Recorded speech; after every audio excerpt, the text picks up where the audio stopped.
Okay. We're live? Yes. Okay, this is December Coshocton County Budget Commission, and we've got everybody on Zoom for the county, the city school district, and regional school district debt and emergency and bond levy villages. So we're going to look at the county villages first. According to estimated forecasted revenue and forecasted expenditures for the rest of this year, it looks like we're going to end up with around $6,500 at the end of the year balance. Based on the amortization schedules that we have, we're going to need $79,072 from tax revenue to cover the rest of the debt payment for 2021, for tax year 2020. The new county-wide evaluation is $789,211,100. Once we work in the 2% fees, we try to typically work in estimated delinquency percentage. And Jeanette, in the past, we've always done a 6% delinquency. Do you think that would be pretty much the same for next year collection as well? She's shaking her head. Yes. Yes. Okay.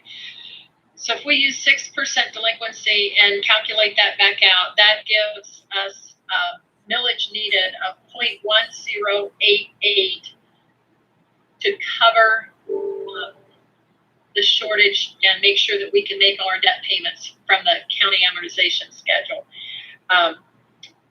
We usually round it up to 2 decimal points, so that would make it 0.11 for the inside debt millage for the county. Even if we were to do a 10% delinquency, it would still be 0.1136. So I would recommend 0.11 be used for tax year 2020. It's the same as it was collected at for 2019. Chris, can I interject for just a second? Sure.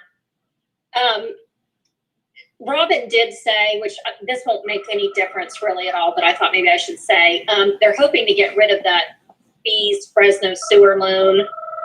So if that goes away, that $9,600 in revenue will not happen, but the debt won't happen either because the debt will go as well. Okay, and that would be mitigated on the next time we do a debt inside millage, because that would be carried over, and any excess would be carried over into balance, and it would take care of it. Okay, but thank you for putting that on record.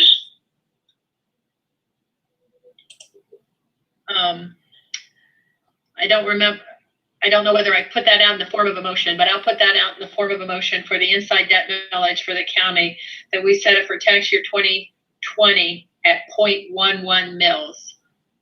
I'll second that motion. Okay. Is there any further discussion? No. Or questions?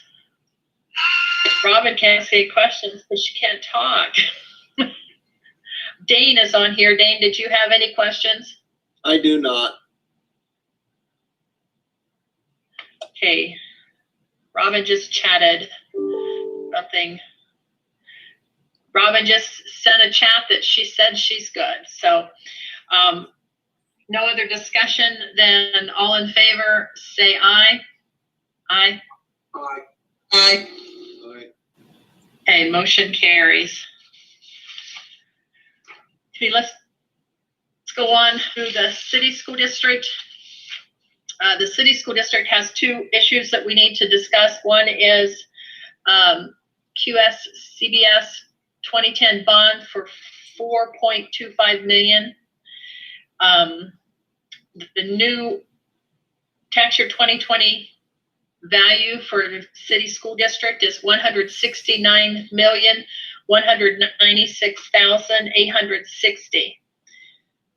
And with the carryover balance that was reported to us from Terry at the end of their school fiscal years, plus the second half settlement and reimbursement and what they needed to pay in December for the bill, for the debt, that gives us an adjusted current year calendar year carryover of $12,289. calendar year 2021 payments due are $508,711, and that gives a needed revenue of $496,522 or $422.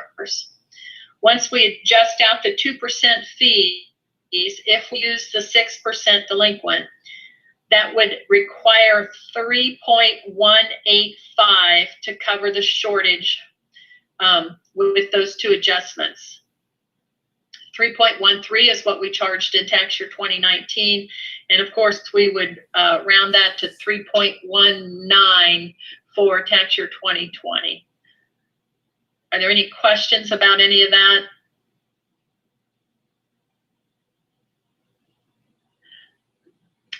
I could put it in the form of a motion unless somebody else wants to do the moving.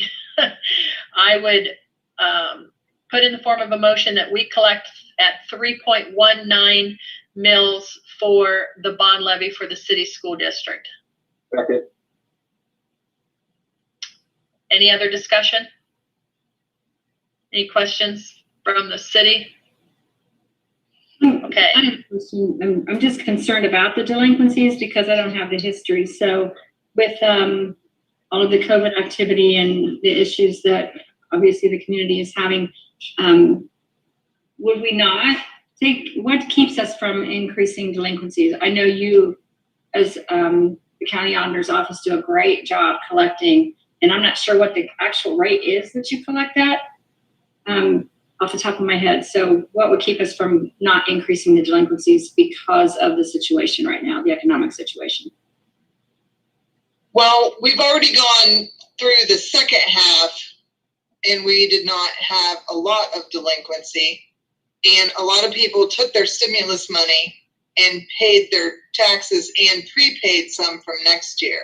So I'm not seeing a whole lot more of delinquency or anticipating than what we normally have. Okay. We have been averaging about a 3% delinquency rate in prior years, and we have changed that to 6% just to be a little bit on the more cautious side. A lot of the collection that we see that is going to be consistent, for the most part, the businesses and the factories pay their taxes, utilities, things like that. And also anybody that's got a mortgage and the banks are paying the taxes, that's keeping the delinquency from increasing as well. Great, thanks, I appreciate that. Any other questions or discussion? Okay, we have a motion on the floor and seconded to the bond millage at 3.19 for tax year 2020. All in favor? Aye. Aye. Aye. Okay. And then the other issue for the city school district is 900,000 emergency levy. And this is a pretty straight out calculation for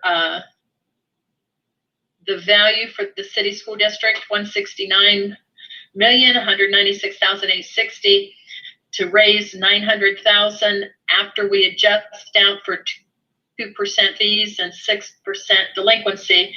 We would need 5.7743 collected.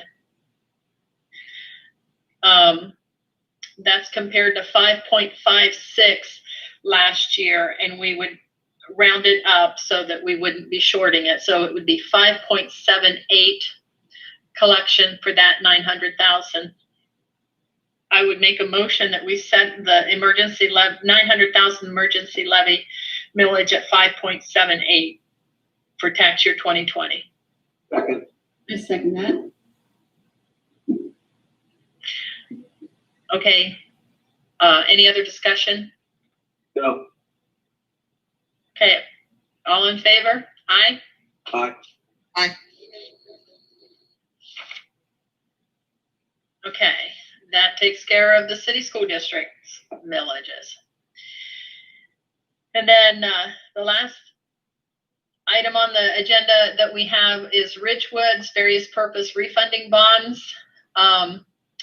Fiscal year carryover that was given to us by Jay was $202,452, plus our second half settlement and state reimbursements left a December payment of $284,111, gives us an adjusted current calendar year carryover of $34,310. The debt payment that is due in calendar year 2021 of $287,974 would require an additional $253,665 from tax revenue. Once we adjust out for the 2% fees and the 6% delinquency, and apply it to Ridgewood's new valuation for tax year 2020, which is $172,967,410, that would require 1.592 millage to be collected to generate that revenue. And that's compared with tax year 2019 of 1.68. I would recommend, I would put in the form of a motion that we set this millage for 1.60, since we rounded it to the nearest two, so that we have enough tax revenue to cover the debt. Second. Is there any discussion or question about this? No. Okay. All in favor? Aye. Aye. Aye. Okay, that concludes this, unless somebody else has something that they need to talk about. And now to take us out, oh, I better not, we're on live stream. I don't think, I'll ask Dr. Air to do his dance. That concludes the meeting. Thank you all for joining us. Kyle, you can cut off the YouTube and let us know when it is.